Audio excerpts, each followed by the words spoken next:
السلام عليكم ورحمة الله وبركاته. نحمده ونستعينه ونستغفره ونعوذ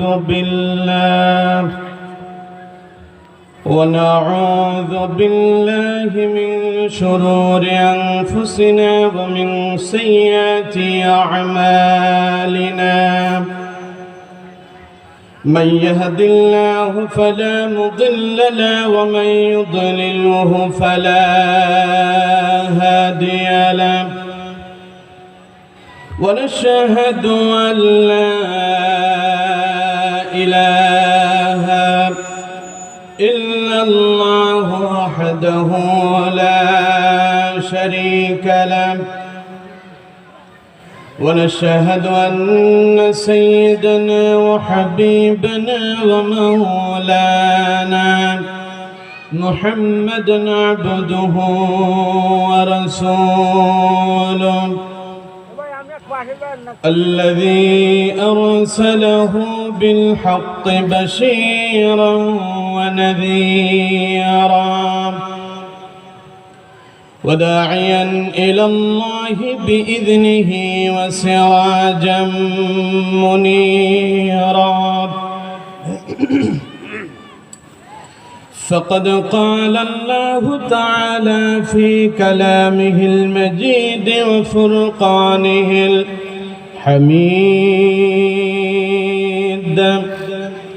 أعوذ بالله من الشيطان الرجيم. بسم الله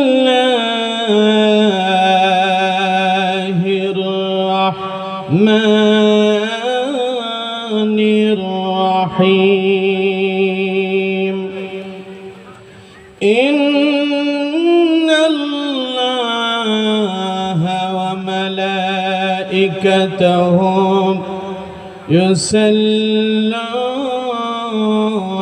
على النبي يا أيها الذين آمنوا صلوا عليه وسلموا تسليما. اللهم صل على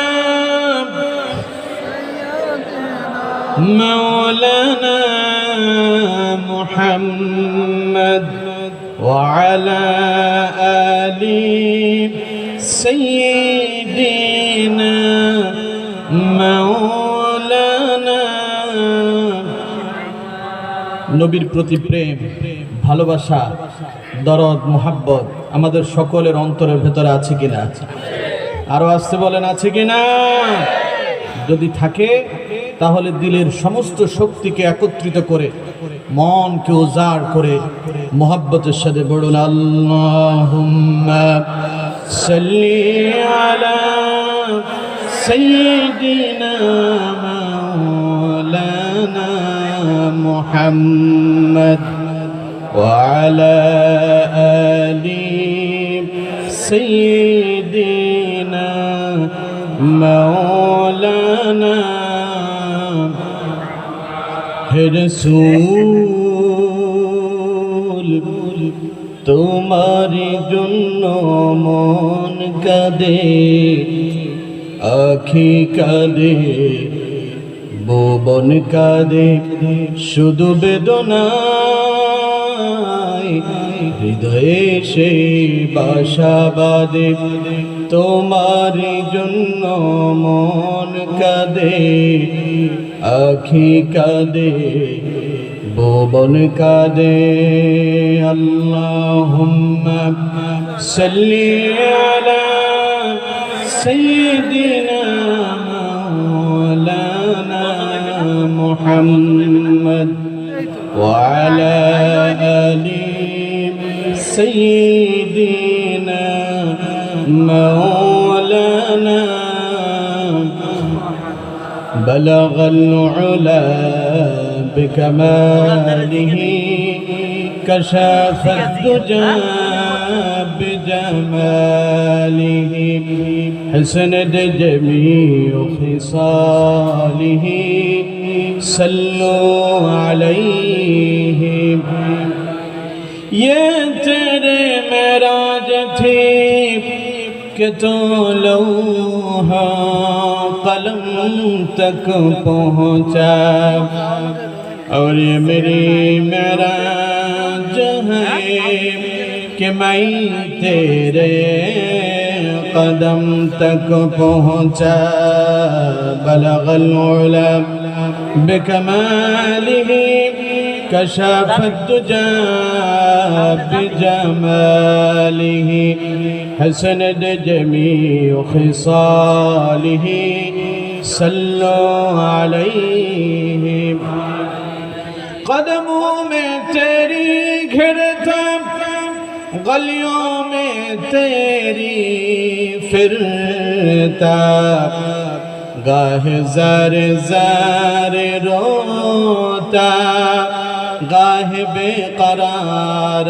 होता बलगल उला बिकमालिह कशफ الدجى بجماله حسنت جميع خصاله صلوا عليه لا إله إلا الله لا তুমি এই পৃথিবী জাহান তুমি অসীম তুমি মহান তুমি পৃথিবীর পালনকারী তুমি প্রভু বিশ্বজামি আমি তোমাকে খুঁজি আমি তোমাকে দেখি আমি তোমার প্রেমের কবিতা লিখি লা ইলাহা ইল্লাল্লাহ লা ইলাহা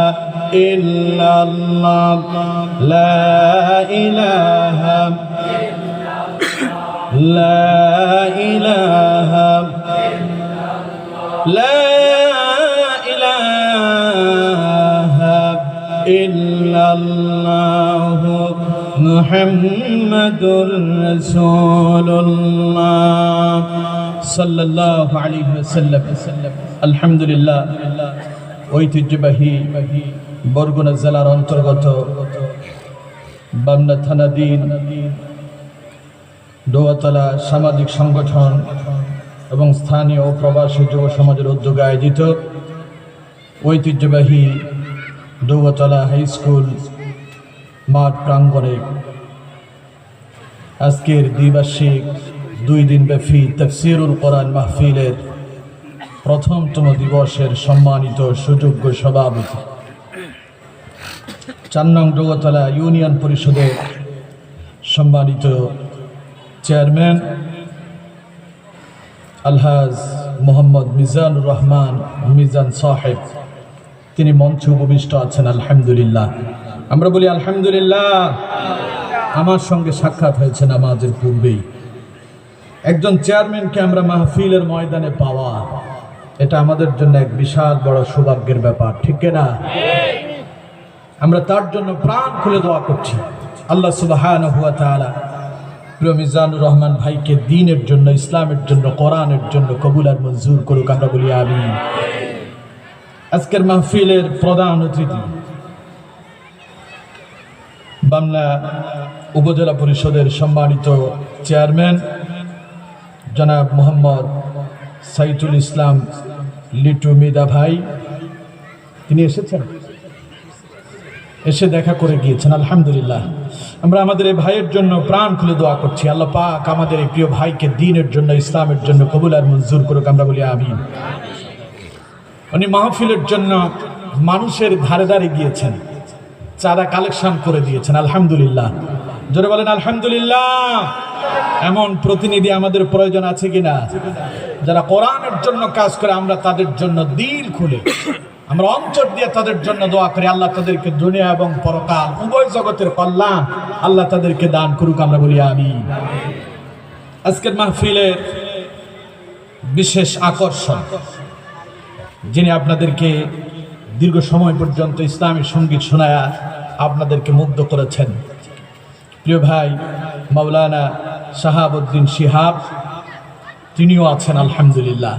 কোরআনুল কারীম থেকে অত্যন্ত সুললিত কণ্ঠে তিলাওয়াত করে যিনি আমাদেরকে মুগ্ধ করেছেন বিশিষ্ট কারি হযরত মাওলানা মোহাম্মদ মিরাজ মাহমুদ, তিনি খুলনা থেকে এসেছেন। আল্লাহ পাক আমার এই ভাইগুলোকে দ্বীনের জন্য, ইসলামের জন্য কবুল আর মঞ্জুর করুক, আমরা বলি আমিন। আজকের মাহফিলের আগত কোরআন প্রেমিক, ইসলাম প্রেমিক, তাওহীদি জনতা, আপনারাই আজকের মাহফিলের প্রধান আকর্ষণ। আপনারা থাকলেই আমরা কথা বলতে পারি, ঠিক কিনা? যারা যেখান থেকে এসেছেন কোরআনের আলোচনা শোনার জন্য, মুরব্বিয়ান আযম, মুসল্লিয়ান কারাম, যুবক ভাইয়েরা, পর্দার অন্তরালের সম্মানিতা, শ্রদ্ধা, সর্বগুণে গুণান্বিতা মুমিনা মা এবং বোনেরা, মঞ্চ উপবিষ্ট হযরত উলামায়ে কারাম, আমরা শুরুতেই আমি তো আপনাদেরকে সালাম দিয়েছিলাম না? সালামের জবাব কিন্তু যথাযথভাবে হয়নি, তাই আবার প্রাণ খুলে আপনাদের জন্য দোয়া করছি। ইসলামী রীতিনীতি অনুসারে আবার সালাম পেশ করছি। আসসালামু আলাইকুম ওয়া রাহমাতুল্লাহি ওয়া বারাকাতুহু। আপনারা সবাই কেমন আছেন? আপনাদের আওয়াজ শুনে মনে হচ্ছে আপনারা অত ভালো নাই। শীত কি বেশি লাগতেছে? যারা দাঁড়িয়ে আছেন, আপনারা কি দাঁড়িয়ে থাকবেন না বসে পড়বেন? কোরআনুল কারীমের আলোচনা শোনার, বলার একটা আদব আছে। আপনারা যদি এভাবে দাঁড়িয়ে থাকেন তাহলে কোরআনের মাহফিলের সৌন্দর্যে বিঘ্ন সৃষ্টি হচ্ছে। সুতরাং প্রিয় ভাইয়েরা, কলিজা দিয়ে আপনাদেরকে ভালোবাসি, আপনাদের জন্য দোয়া করছি। আশা করছি আপনারা অতি সত্বর মাহফিলের ময়দানে বসে পড়বেন। বিক্ষিপ্ত অবস্থায় কেউ দাঁড়িয়ে থাকবেন না। আল্লাহ পাক আমাদের ভাইদেরকে কবুল করুক, আমরা বলি আমিন। তা আমি বলছিলাম, আপনাদের শুকর গুজার শুনে আমার মনে হচ্ছে আপনারা অতটা খুশি হতে পারেন নাই। এই মাহফিল হওয়াতে আপনারা খুশি না বেজার? কম না বেশি? তা আমরা সেই মহান মনিব, যিনি আমাদেরকে এই ক্লান্তিকাল সময় কোরআনুল কারীমের আলোচনা শোনার জন্য সুযোগ করে দিয়েছেন, সে মহান মনিব যিনি বিশাল আকাশ এবং জমিনের মালিক, যিনি সাগর মহাসাগরের মালিক, যিনি কুল কায়নাতের মালিক, যিনি জান্নাত জাহান্নামের মালিক, যিনি আরশ আজিমের মালিক, সে আমাদের রব, আমাদের মুনিব, আমাদের স্রষ্টা, যিনি আমাদেরকে হাজার ব্যস্ততা, হাজার ব্যাকুলতা থেকে বিরত করে আজকের কোরআনুল কারীমের আলোচনা শোনার এবং আমাকে বলার জন্য তৌফিক এনায়েত করেছেন। এজন্য মুনিবের প্রতি মস্তক অবনত চিত্তে শুকর গুজার হচ্ছি। সকলে একযোগে চিৎকার মেরে বলছি আলহামদুলিল্লাহ। আবার বলছি আলহামদুলিল্লাহ। ربنا لك الحمد حمدا كثيرا طيبا مباركا فيه يا ربي لك الحمد كما ينبغي لجلال وجهك وعظيم سلطانك الحمد لله। আমরা আমাদের মুনিবের শেখানো ভাষায় তার প্রশংসা আদায় করে নিয়েছি। সম্মানিত বন্ধুগণ, আমি আগেই বলেছি কোরআনুল কারীমের আলোচনা শোনা, বলা, এটার একটা আদব আছে। কে শিখিয়েছেন? জোরে বলেন কে? দেখুন কোরআনুল কারীমে আল্লাহ পাক বলছেন, ওয়াইযা কুরিয়াল কুরআনু ফাসতামিউ লাহু ওয়া আনসিতু লাআল্লাকুম তুরহামুন। আল্লাহ রাব্বুল আলামিন বলছেন, পৃথিবীর মানুষেরা, তোমাদের সামনে যদি আমার কোরআন থেকে কথা বলা হয়, কোরআনের আলোচনা যদি তোমাদের সামনে করা হয়, কোরআন তিলাওয়াত করা হয়, তখন তোমাদের দায়িত্ব হলো চুপ করে মনোযোগ দিয়া কোরআনের কথাগুলো শোনা।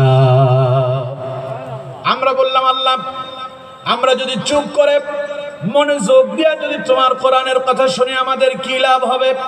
আল্লাহ রাব্বুল আলামিন বলছেন, ফাসতামিউ লাহু ওয়া আনসিতু লাআল্লাকুম তুরহামুন। তোমরা যদি চুপ করে মনোযোগ দিয়া আল্লাহর কোরআনের কথা শোনো, তাহলে ওয়াংশিতু তোমরা তোমাদের রবের কাছে আশা করো লাআল্লাকুম তুরহামুন, তিনি তোমাদেরকে রহমত দিয়া বরকত দিয়া পরিপূর্ণ করে দেবেন। সুবহানাল্লাহ।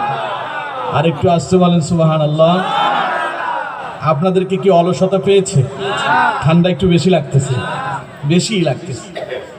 ঠান্ডা দূর কিছু করা যায় একটা মাত্র স্লোগানে, সেটি হচ্ছে কি? নারে তাকবীর, আল্লাহু আকবার। তাহলে আমি একটিবার আপনাদেরকে সাথে নিয়ে স্লোগান দিয়ে তারপরে আলোচনায় প্রবেশ করতে চাই। পারবেন তো ইনশাআল্লাহ? লিল্লাহি তাকবীর, লিল্লাহি তাকবীর, লিল্লাহি তাকবীর। আলহামদুলিল্লাহ, বলুন আলহামদুলিল্লাহ। আসুন আমরা বিতাড়িত শয়তানের ওয়াসওয়াসা থেকে পানাহ চেয়ে পরম করুণাময় আল্লাহ সুবহানাহু ওয়া তাআলার নামে শুরু করি।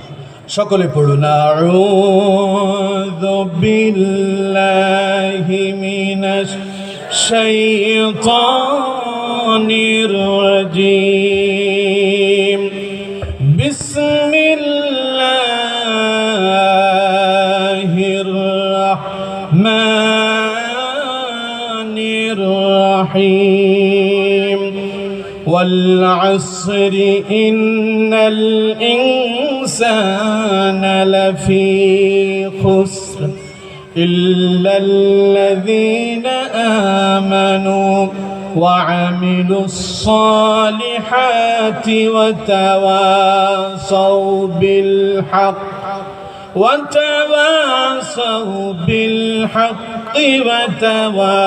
وتواصوا بالصبر صدق الله العظيم। এই সূরার সাথে আমরা সবাই পরিচিত, ঠিক না? সূরাটি পারেন নাকি দেখে হাত তুলেন তো। অল্প গুটি কয়েকজন পারে না, বাকি সবাই সূরাটা পারেন। আলহামদুলিল্লাহ বলেন। এটি কোরআনুল কারীমের একটি সর্বকনিষ্ঠ সূরা, এটি ছোট্ট সূরা। এই সূরার ভেতরে আয়াত আছে মাত্র 3টা। এই সূরাতে আয়াত কয়টা? সবাই বলতে হবে, এই সূরাতে আয়াত কয়টা? এই সূরাতে বাক্য আছে 14টা। এই সূরাতে হরফ আছে 68টা। কয়টা আছে? সূরাটি 3টি আয়াতে সমাপ্ত। আর এতে বাক্য আছে কয়টা বললাম? 14টা। আর হরফ আছে 68টা। সূরাটি বিশ্বনবী মুহাম্মদ সাল্লাল্লাহু আলাইহি ওয়াসাল্লামের মাক্কি জিন্দেগিতে অবতীর্ণ হয়েছে বলে অধিকাংশ মুহাদ্দিস মুফাসসিরিনে কারাম মত দিয়েছেন। শুধু যে মাক্কি জিন্দেগিতে অবতীর্ণ হয়েছে তা নয়, বরং বিশ্বনবীর নবুয়তের প্রথম পর্যায়ে আল্লাহ সুবহানাহু ওয়া তাআলা এই ছোট্ট সূরাখানা অবতীর্ণ করেছেন। সুবহানাল্লাহ। আমার ভাইরা, কোরআনুল কারীমের ভেতরে সূরা আছে 114টা। এই 114টি সূরা দুটি ভাগে অবতীর্ণ হয়েছে। রাসূলুল্লাহ যখন মক্কায় ছিলেন তখন যে সমস্ত সূরাগুলো অবতীর্ণ হয়েছে এগুলোকে মাক্কি সূরা বলা হয়। নবীজি যখন হিজরত করে মদিনায় চলে গেলেন, মদিনা মুনাওয়ারায় থাকাকালীন যে সমস্ত সূরাগুলো অবতীর্ণ হয়েছে এগুলোকে মাদানী সূরা বলা হয়। কোরআনুল কারীমের ভেতরে আয়াত আছে 6666 খানা। এই আয়াতগুলো কমন নয়। যখন বিশ্বনবীর যা প্রয়োজন ছিল প্রেক্ষাপট অনুসারে রাসূলুল্লাহর 23 বছরের নবুয়তের জিন্দেগিতে আল্লাহ রাব্বুল আলামিন কখনো একটি আয়াত, কখনো 5টি আয়াত, 10টি আয়াত, একটি সূরা, এভাবে করে করে গোটা 30 পারা কোরআন বিশ্বনবীর প্রতি অবতীর্ণ করেছেন। সুবহানাল্লাহ। গোটা কোরআনুল কারীমের ভেতর থেকে এই ছোট্ট সূরা আমি আপনাদের সামনে তিলাওয়াত করেছি। সূরাটা ছোট, কিন্তু এর দাম, এর মর্যাদা, এর সম্মান কম কম অনেক বেশি। আমার ভাইরা, সূরাটা যদিও ছোট, এই সূরার মর্যাদা, এই সূরার সম্মান সম্পর্কে আল্লামা ইমাম শাফি রাহমাতুল্লাহ আলাইহি বলছেন, আল্লাহর কোন গোলাম যদি পবিত্র কোরআনুল কারীমের এই ছোট্ট সূরা ওয়াল আসর যদি কেউ যদি তিলাওয়াত করে আর বুঝে যদি বাস্তব জীবনে আমল করে, গোটা কোরআনুল কারীমের এই ছোট্ট সূরাটা দিয়েই তার জীবন সফল হয়ে যাবে। জীবন সফল হওয়ার জন্য এই ছোট্ট সূরাখানাই যথেষ্ট। সুবহানাল্লাহ বলেন। এই সূরার ভেতরে আল্লাহ পাক চারটা কোয়ালিটির কথা বলেছেন, চারটা গুণের কথা বলেছেন। কোন ব্যক্তি যদি এই চারটি গুণে গুণান্বিত হয়ে যায়, আল্লাহ রাব্বুল আলামিন তার সফলতা দিয়া পরিপূর্ণ করে দেবে। আজকে আমরা দেখতে পাচ্ছি গোটা পৃথিবীর সমস্ত মানুষেরা সফলতা খুঁজে, কিন্তু সফলতা খুঁজে পায় না। আজকে বাড়িতে সফলতা নাই, শান্তি নাই, ঘরেতে শান্তি নাই, বউতে শান্তি নাই, ক্ষমতায় শান্তি নাই, রাষ্ট্রে শান্তি নাই। গোটা পৃথিবী জুড়ে অশান্তির দাবানল ধাও ধাও করে চলছে, ঠিক কিনা? এই অশান্তি থেকে যদি মুক্তি পেতে হয়, এই ক্ষতিগ্রস্ততা থেকে যদি মানুষ যদি মুক্তি পেতে চায়, আমি মনে করেছি এই সূরাটা আপনাদের সামনে যদি আমি আলোকপাত করি, হতে পারে এই ছোট্ট সূরা দিয়ে আমরা আমাদের সেই বিপদ মুসিবত ক্ষতিগ্রস্ততা থেকে বেঁচে আমরা সফলতার দিকে যেতে পারবো ইনশাআল্লাহ। জোরে বলেন ইনশাআল্লাহ। আমার ভাইরা, প্রথমে আমরা এই সূরার অনুবাদ শুনব, এরপরে আমরা মূল ব্যাখ্যায় চলে যাব ইনশাআল্লাহ। জোরে বলেন ইনশাআল্লাহ। আমার ভাইরা, আল্লাহ রাব্বুল আলামিন সূরাখানা শুরু করেছেন এইভাবে, ওয়াল আসরি ইন্নাল ইনসানা লাফি খুসর ইল্লাল্লাযীনা আমানু ওয়া আমিলুস সালিহাতি ওয়া তাওয়াসাউ বিল হাক্কি ওয়া তাওয়াসাউ বিস সাবর। আল্লাহ রাব্বুল আলামিন বলছেন, ওয়াল আসর, সময়ের কসম, ইন্নাল ইনসানা লাফি খুসর, নিশ্চয় অবশ্যই নিঃসন্দেহে সমস্ত মানুষগুলো ক্ষতিগ্রস্ততার মাঝে ডুবে আছে। তবে হ্যাঁ, ইল্লাল্লাযীনা আমানু, তারা বেঁচে থাকে যারা ঈমান এনেছে। সুবহানাল্লাহ বলেন। শুধু যে ঈমান এনেছে তা না, যারা ঈমান আনার পরে ওয়া আমিলুস সালিহাত, ঈমান আনার পরে যারা আমল সালেহ করেছে, আল্লাহ রাব্বুল আলামিন বলছেন তারা এই ক্ষতিগ্রস্ততা বিপদ মুসিবত থেকে বেঁচে গেল। এবার তৃতীয় কোয়ালিটি সম্পর্কে আল্লাহ বলছেন, ওয়া তাওয়াসাউ বিল হক।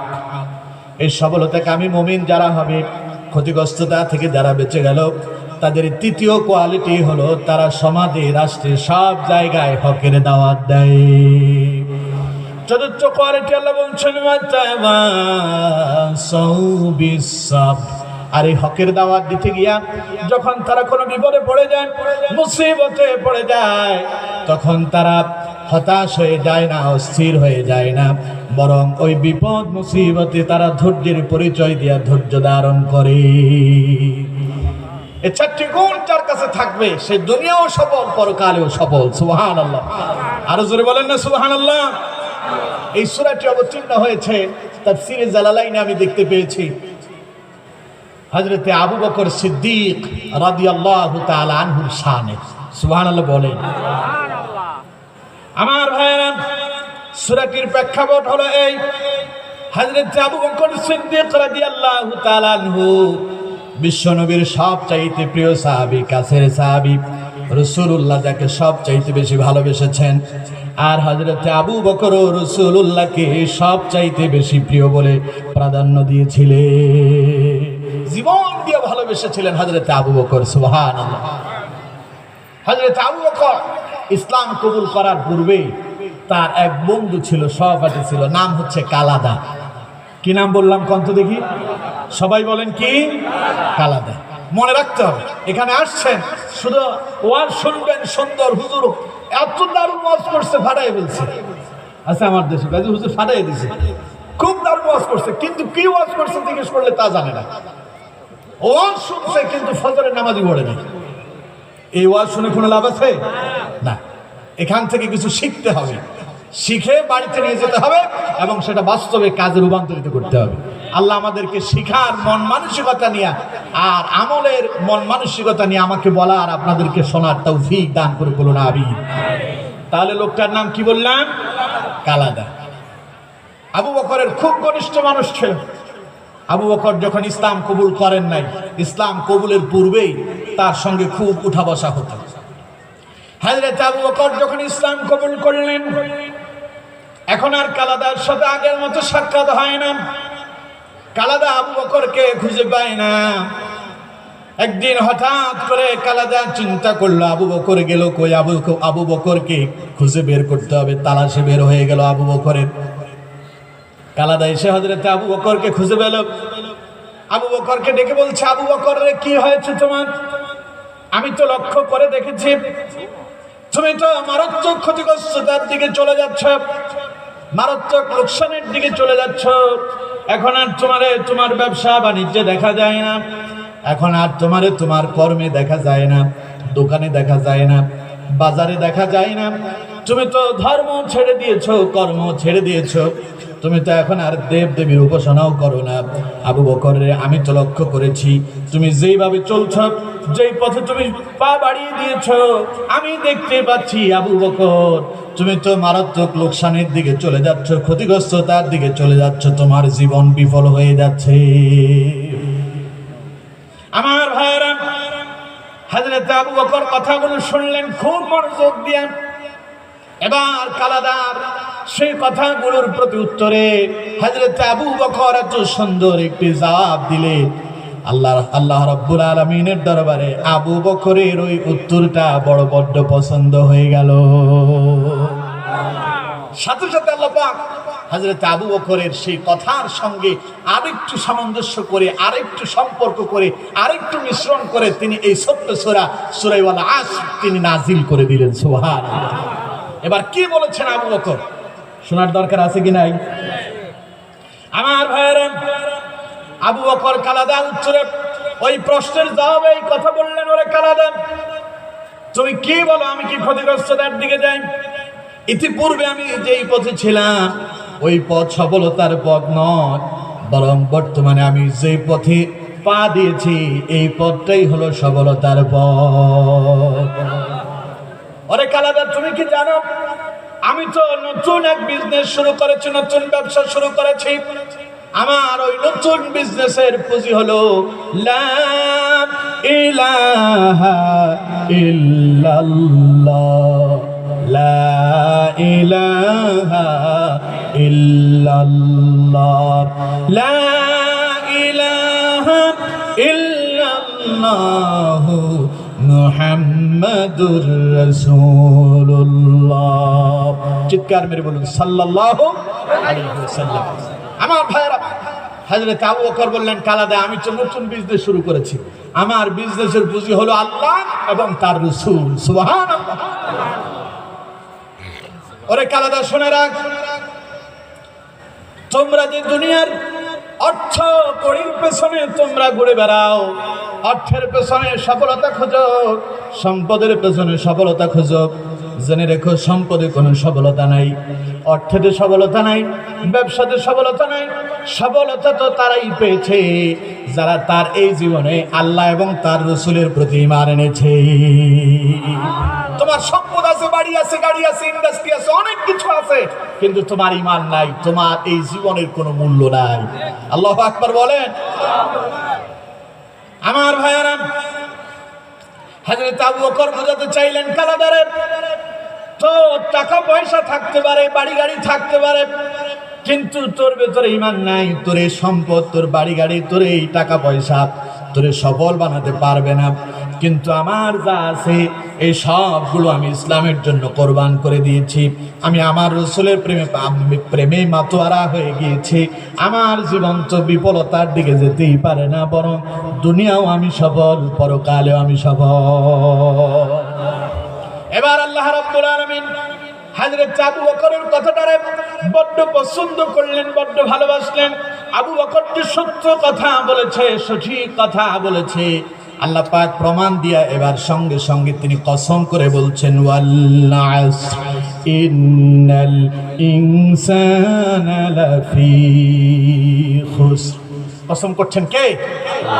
আল্লাহ বলছেন ওয়াল আসর, সময়ের কসম। এখানে ওয়াটা হচ্ছে ওয়াই কাসমিয়া, আরবি গ্রামার অনুযায়ী এটাকে শপথে একটা হরফ হিসেবে পরিগণিত করা হয়।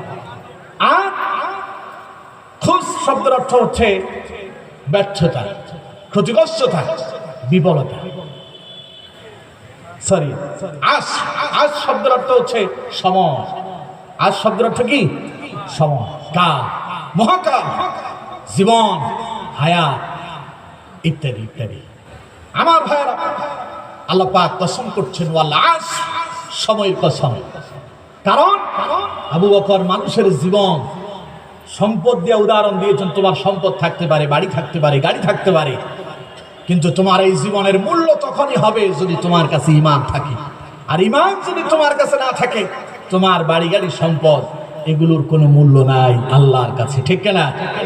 আমার ভাইয়েরা, আল্লাহ রাব্বুল আলামিন কসম দিয়ে বলছেন ওয়াল আস, মহাকালের শপথ, সময়ের শপথ। ইন্নাল ইনসানা লাফি খুসর, নিশ্চয়ই অবশ্যই সব মানুষগুলো ক্ষতিগ্রস্ত। শুধু কাফেররা না, শুধু মুশরিকরা নয়, শুধু মজুসিরা নয়, বরং সমস্ত মানব সম্প্রদায় ক্ষতিগ্রস্ত তার ভিতরে আছে। কথাটা কার? আরো আসতে বলেন কার? আমার ভাইয়েরা, আল্লাহ কসম করলেন, এটা কি স্বাভাবিক কোনো বিষয়? আসতে বলেন স্বাভাবিক বিষয়? কসমটা আমরাও করি না? কেউ যদি আপনাকে যদি বলে আপনি চুরি করেছেন কিন্তু আপনি চুরি করেন নাই, তখন আপনি কি বলবেন? ওয়াল্লাহি, আল্লাহর কসম, আল্লাহর শপথ, আমি চুরি করিনি। তার মানে আপনি বুঝাতে চান যে আল্লাহর চাইতে শ্রেষ্ঠ আর কেউ নাই, আল্লাহর চাইতে বড় আর কেউ নাই। আমি সে আল্লাহর নামে শপথ করে বলছি আমি অমুক কাজ করি নাই। তার মানে আপনি কসম করেন আপনার পক্ষটাকে দৃঢ়তার সঙ্গে প্রমাণ করার জন্য। আর আপনি কসম করেন তার নামে যিনি সবচাইতে সর্বশ্রেষ্ঠ।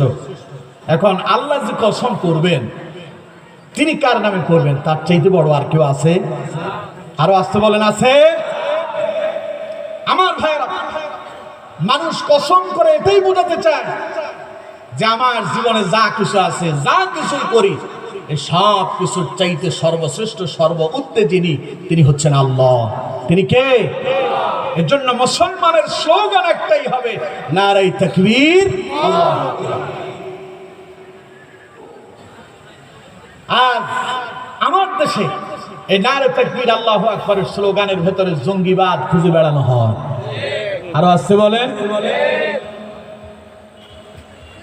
এই দেশে মাহফিলগুলোতে আমরা যখন কথা বলি, তখন মাহফিল কর্তৃপক্ষ আমাদেরকে বলে, হুজুর মাহফিলের অনুমতি দেওয়া হয়েছে কিন্তু স্লোগানের অনুমতি নাই।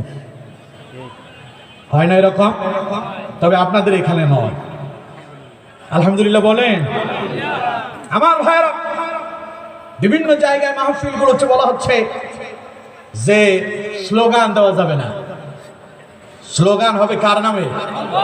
আরো জোরে বলেন কার নামে? যারা আল্লাহু আকবারের তাকবীরের স্লোগান দিতে চায় না, বুঝতে হবে এরা আবু জাহেলের গোষ্ঠী, ঠিক না?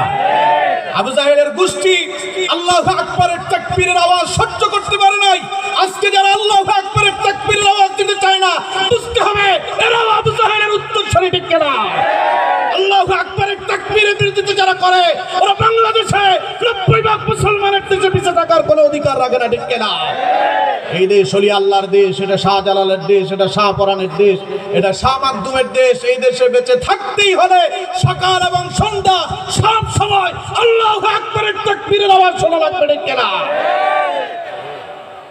এই দেশে যখন সকালবেলা আমরা ঘুম থেকে জাগ্রত হই, আমাদের কানে যে শব্দ ভেসে আসে, ওই শব্দের নাম কি? জোরে বলেন কি? যখন সূর্য উদিত হয়, সূর্য যখন মাথার উপরে এসে যায়, তখন আমাদের কানে যে শব্দ ভেসে আসে, ওই শব্দের নাম কি? সূর্য যখন অস্তমিত হয়, যে শব্দ আমাদের কানে ভেসে আসে, ওই শব্দের নাম কি? সূর্য যখন ডুবে গিয়ে রাত যখন নেমে আসে, যে শব্দটি আমাদের কানের ভেতরে ভেসে আসে, ওই শব্দের নাম কি? সুতরাং বুঝতে হবে, মুসলমানের জীবনের প্রথম শব্দ আল্লাহু আকবার, নামাজের প্রথম শব্দ আল্লাহু আকবার, ইকামতের প্রথম শব্দ আল্লাহু আকবার, জানাজার প্রথম শব্দ আল্লাহু আকবার। যারা আল্লাহু আকবারের আওয়াজ শুনতে পারে না, বুঝতে হবে এরা নাস্তিক, মুরতাদ, কুলাঙ্গার ছাড়া আর কেউ না, ঠিক না? এই দেশ থেকে আল্লাহু আকবারের তাকবীরের আওয়াজ মুছে দেওয়ার ক্ষমতা কারো নাই। আছে? যারা আল্লাহু আকবারের তাকবীরের আওয়াজ মুছে দিতে চায় ওদের অবস্থা ফিরআউন, হামান, কামান, আবু জাহেল, আবু লাহাব, উতবা, সাইবা, মুগীরার মতো হবে, ঠিক কিনা?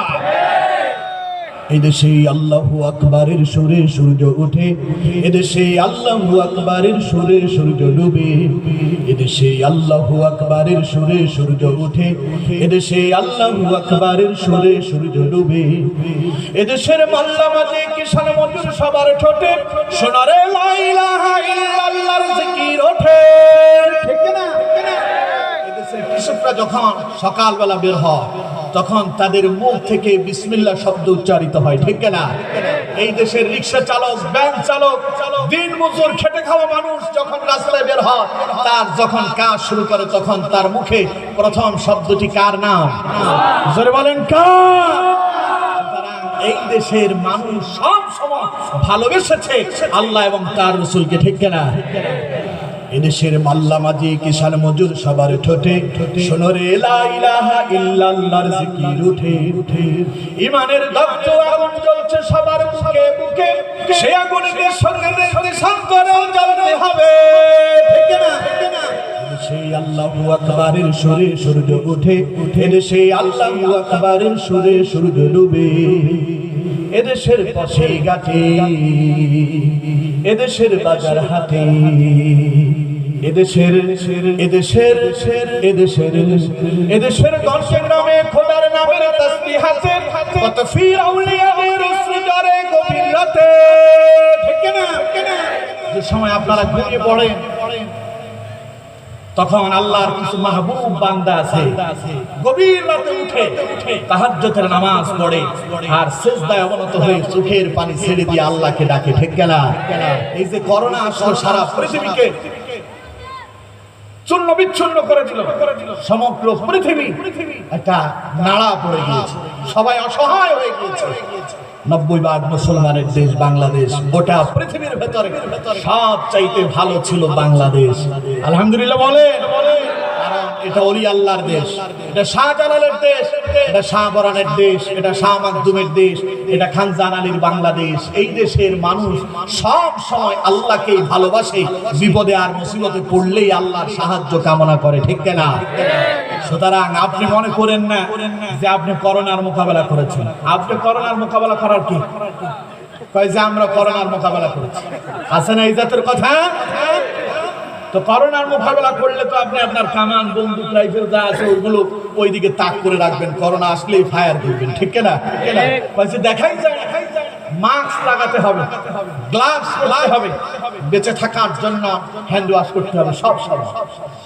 অথচ আমাদেরকে বিশ্বনবী মুহাম্মদ সাল্লাল্লাহু আলাইহি সাল্লাম বলছেন দৈনিক প্রত্যেক মুসলমান মুমিন যখনই সে নামাজে দাঁড়াবে তার আগে সে ওযু করে নেবে। করোনার জন্য তারা যে সমস্ত ফর্মুলাগুলো দিয়েছে করোনা থেকে বাঁচার জন্য, বিশ্বনবী আজ থেকে ১৫০০ বছর আগে সেই ফর্মুলাগুলো আমাদেরকে দিয়ে গিয়েছেন। সুবহানাল্লাহ, আরো আসতে বলেন সুবহানাল্লাহ।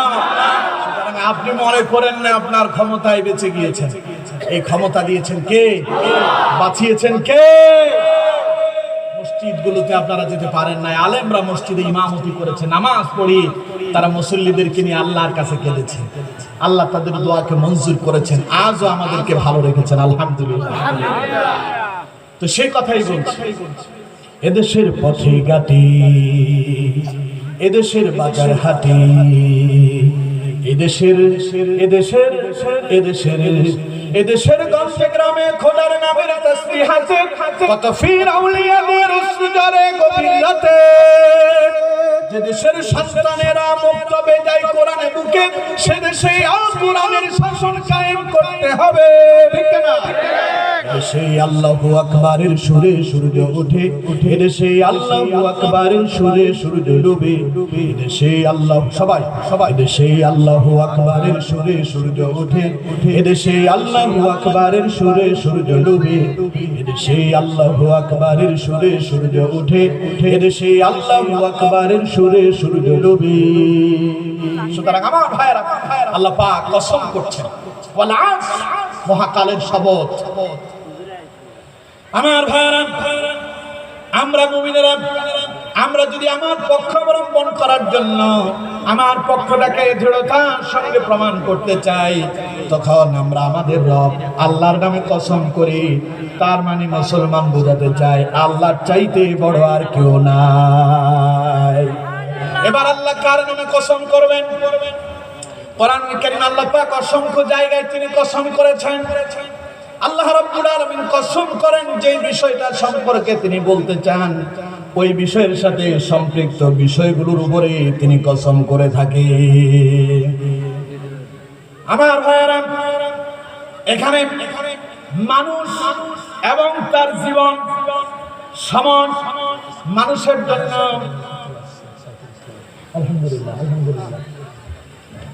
আজকের মাহফিলের প্রধান অতিথি আপনাদের উপজেলা পরিষদের সম্মানিত চেয়ারম্যান জনাব মোহাম্মদ সাইদুল ইসলাম লিটু মিদা ভাই, তিনি আমাদের মাঝে এসেছেন। আলহামদুলিল্লাহ, বলেন আলহামদুলিল্লাহ। আল্লাহ পাক আমার ভাইকে শেষ পর্যন্ত মাহফিলের জন্য কবুল করুক, আমরা বলি আমিন। কোরআনের আলোয় আলোকিত করে দিক আল্লাহ তাকে, আমরা বলি আমিন। আমার ভাইরা, যে কথা বলছিলাম, আল্লাহ পাক যখন কোনো বিষয় কসম করে তখন তার কসমের উদ্দেশ্য হয় তিনি যে বিষয় বলতে চান ওই বিষয়ের সঙ্গে সাদৃশ্যপূর্ণ যদি কোনো বিষয় থাকে ওটাকে প্রমাণ করার জন্য আল্লাহ সেই বিষয়ের উপরেই কসম করে। এখানে মানুষ এবং মানুষের জীবন নিয়ে কথা হচ্ছে, তাই আল্লাহ এখানে সময়ের কসম করলেন, ওয়াল আসর, কালের শপথ, সময়ের শপথ।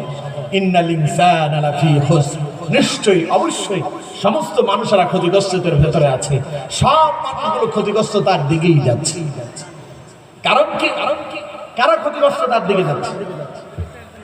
ক্ষতিগ্রস্ততার দিকে তারা যাচ্ছে যারা সময়টাকে খেলাধুলায় নষ্ট করে দিচ্ছে, খেলাধুলায় নষ্ট করে দিচ্ছে, চায়ের আড্ডায় বসে সময় নষ্ট করে দেয়, গান বাজনায় বসে সময় নষ্ট করে দেয়, ওরাই ক্ষতিগ্রস্ততার দিকে যাচ্ছে, ঠিক কিনা?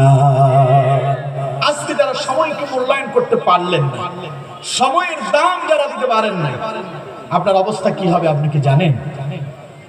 অবহেলা করে নামাজে আসলেন না, অবহেলা করে কোরআনের কথা শুনতে আসলেন না, অবহেলা করে আল্লাহর দ্বীন থেকে বিমুখ হয়ে গেলেন, কিয়ামতের দিন আপনার অবস্থা কি হবে দেখুন। আল্লাহ পাক বলছেন, আল্লাহ রাব্বুল আলামিন কোরআনুল কারীমের ভেতরে বলছে, যারা সময়ের গুরুত্ব দিতে পারল না, সময়কে যারা মূল্যায়ন করতে পারল না, তারা নামাজের কাছে আসতে পারে নাই, দুনিয়া নিয়ে তারা ব্যস্ত হয়ে পড়েছে। আল্লাহ রাব্বুল আলামিন এই সময়কে প্রাধান্য না দেওয়ার কারণে তাদেরকে জাহান্নামের ভিতরে নিক্ষেপ করবেন, বলুন নাউযুবিল্লাহ। কোরআনুল কারীমে আল্লাহ রাব্বুল আলামিন বলছেন, মা সালাকাকুম ফি সাকার ক্বালু লাম নাকু মিনাল মুসাল্লিন ওয়া লাম নাকু নুতঈমুল মিসকিন ওয়া কুন্না নাখুদু মা'আল খাইদিন ওয়া কুন্না নুকাযযিবু বিয়াউমিদ্দিন হাত্তা আতানাল ইয়াকিন। আমার ভাইরা, যারা আযান হয়ে যাওয়ার পরে মুয়াজ্জিন সাহেব আপনাকে ডাকে, হাইয়া আলাস সালাত, নামাজের দিকে আসো।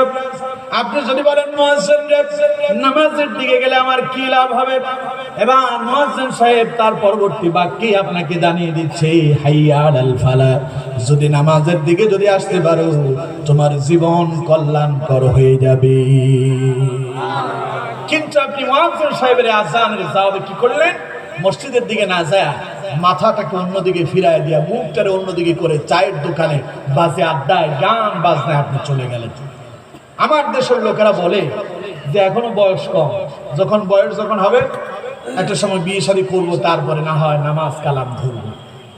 আর অধিকাংশ লোকের অবস্থা হলো এই, ওদের জীবনের যখন 40 বছর ওভার হয়, ছেলে বিবাহ করা কিংবা মেয়ে বিবাহ দেয়, মনে করে যে এখন তো আমি মুরব্বী হয়েছি, শ্বশুর হয়েছি, এখন যদি আমি নামাজ কালাম যদি না পড়ি লোকে আমারে কি বলবে। জীবনের 40 বছর আর নামাজের কাছে নাই।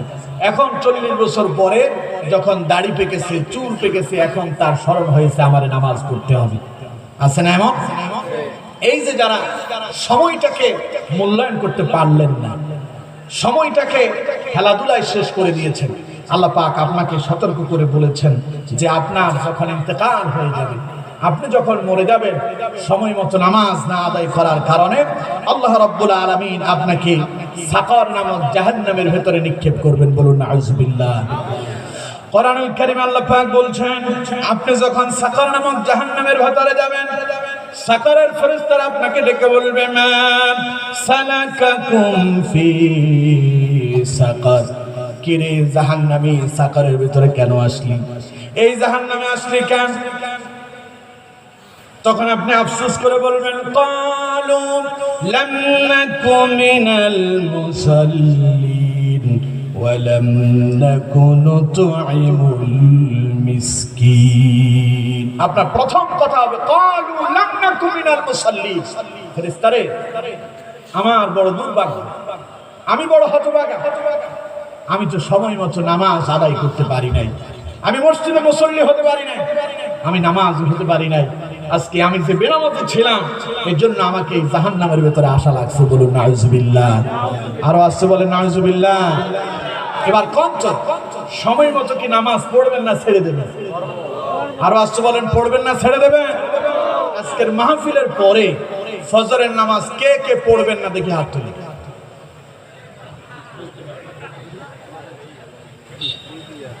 আমি একটু কৌশলে বললাম যে আসলে আপনারা মাহফিলের ভেতরে আছেন কি, একটু উল্টো করে বলছি। সাধারণত আমরা বলি আজকের ফজরের নামাজ কে কে পড়বেন হাত তুলুন, তখন আপনারা সবাই হাত তুলতেন, ঠিক না?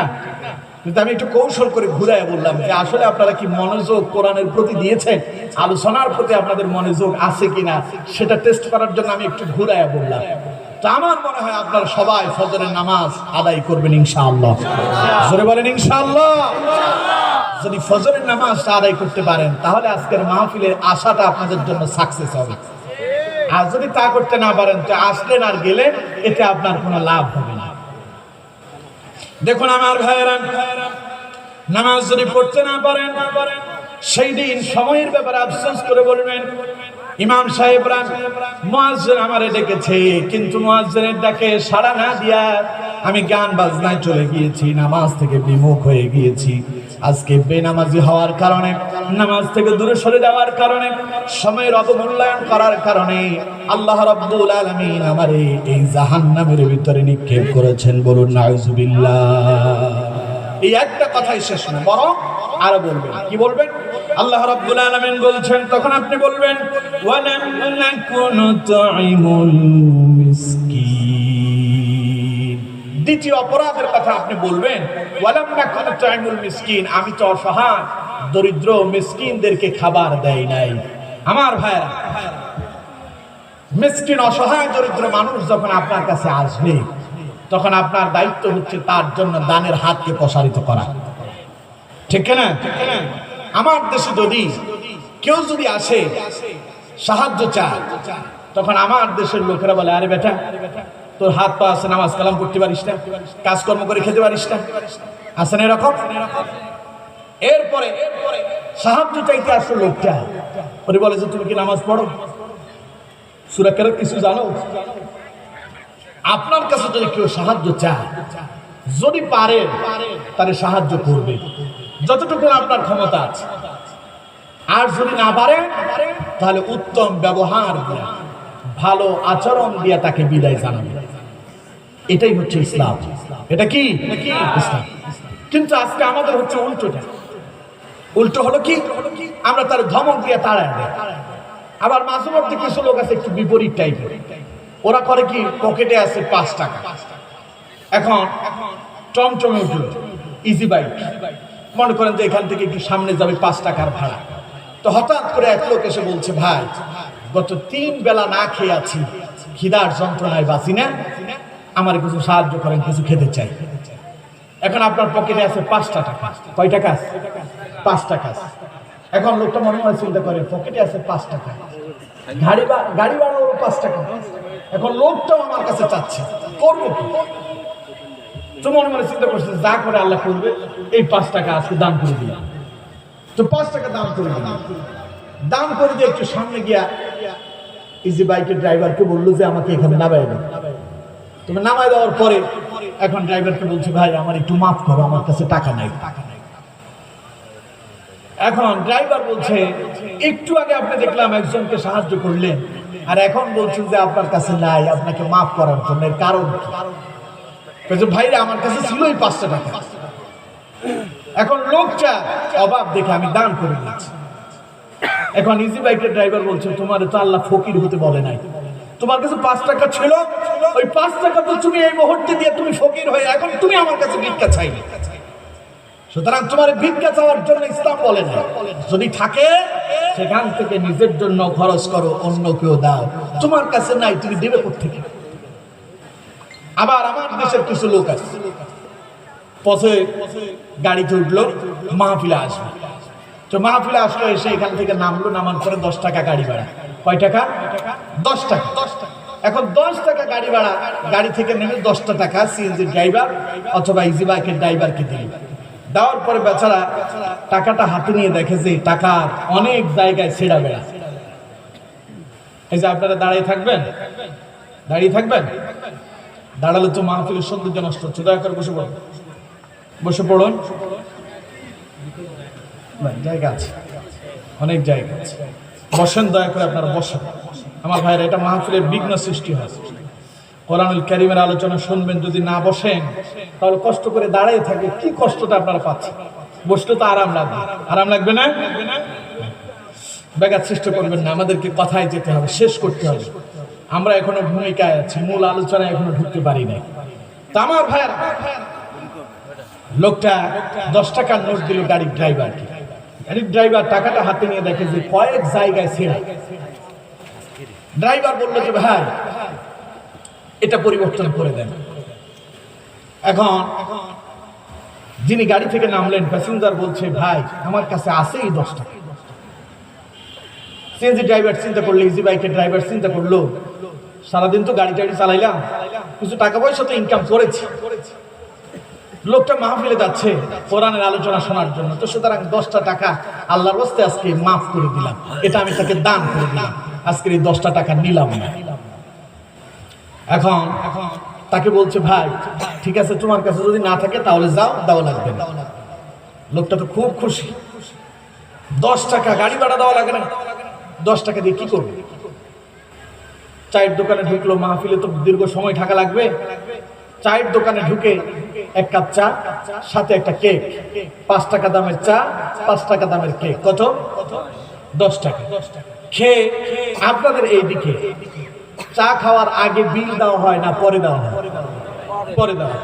লোকটা আগে খেয়ে পেট ভর্তি করলো, আইসা সেই 10 টাকা এসে দোকানদারকে দিয়ে বললো যে ভাই ধরেন আপনার চায়ের বিল দেয়। দোকানদার দেখে বললো যে অনেক জায়গায় ছেড়া, ভাই এটা তো চলবে না, এটা পরিবর্তন করে দেয়। এখন লোকটা বলছে আমার কাছে তো আর নাই। চায়ের দোকানদারও ঠিক আগের মতো ওই ড্রাইভারের মতো অনেক চিন্তা ভাবনা করে ভাবলেন যে লোকটা তো কোরআনের আলোচনা শুনতে আসছে, যাই হোক তারে মাফ করে দেই, এই 10 টাকা আল্লাহর রাস্তায় দান করে দিলাম, যাও তোমার টাকা লাগবে না। লোকটা মাহফিলে বসে বসে চিন্তা করে, গাড়ির ড্রাইভার 10টা টাকা নিল না, সিএনজি ড্রাইভার 10টা টাকা নিল না, চায়ের দোকানদারও নিল না, এই 10 টাকা কি করা যায়? মাহফিল থেকে বাড়িতে চলে গেল। সকালবেলা ছেলে এসে বলছে বাবা স্কুলে যাব, বন্ধুদের সঙ্গে নাস্তা করতে হবে, আমারে টাকা দাও। তো লোকটা বলছে আমার পকেটে 10 টাকা আছে, ওইটা নিয়ে যাও। ছেলে এসে পকেট থেকে ওই 10টা টাকা বের করে দেখলো বিভিন্ন জায়গায় ছেঁড়া। ছেলে বলছে আল্লাহর ক্রিয়া, প্রয়োজনে আজকে কিছু খাবো না, কিন্তু তোমার এই 10টা টাকা আমি দেবো না। চিন্তা করলে যে বাপ চিন্তা করছে যে করা যায় কি? ছেলেও নিল না, গাড়ির ড্রাইভারও নিল না, চায়ের দোকানদারও নিল না। মনে মনে চিন্তা করতেছে আগামী দিন তো শুক্রবার, জুমার নামাজে গেলে মসজিদের দান বক্সে দিয়ে দেবে। এরকম অবস্থা মনে হয় আপনাদের এই বরগুনায় জেলায় হয় না। ছেঁড়া টাকাগুলো মসজিদে পাওয়া যায় না। ওরে আল্লাহ 3টা জায়গায় সচল রেখেছে, সব শেষ, ও আল্লাহরে অসলটা দিচ্ছে। চিন্তা করছে আল্লাহ তো আর দেখবে না। আমার ভাইরা, এই জাতের কাজ করা যাবে? আল্লাহর জন্য দিতে হবে ভালোটা, উত্তমটা দিতে হবে।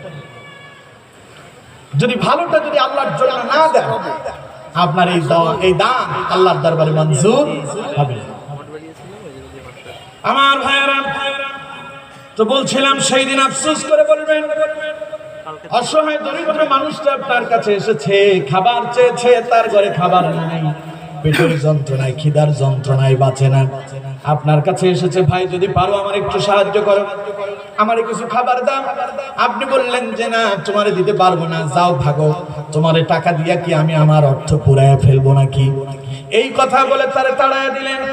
কিয়ামতের দিন আফসোস করে জাহান্নামে গিয়া জাহান্নামের ফেরেশতারা ডেকে বলবেন, ওয়ালাম নাকুনু তুইমুল মিসকিন।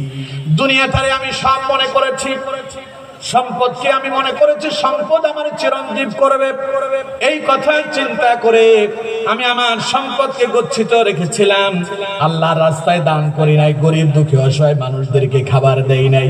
আজকে আমার সেই সম্পদ আমারে জাহান্নামে নিয়ে এসেছে। এই গেল দুইটা। তৃতীয় আফসোস করে বলল, ওয়াকুন্না নাখুদু মাআল খাইদিন।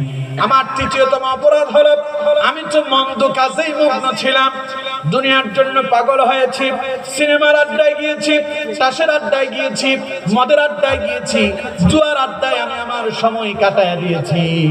আরে ওই সময়টা যদি আল্লাহর কোরআনের জন্য ব্যয় করতে পারতাম, ওই সময়টা যদি আল্লাহর দ্বীনের জন্য ব্যয় করতে পারতাম, আজকের এই কঠিন জাহান্নামে আমারে আশা লাগতো না।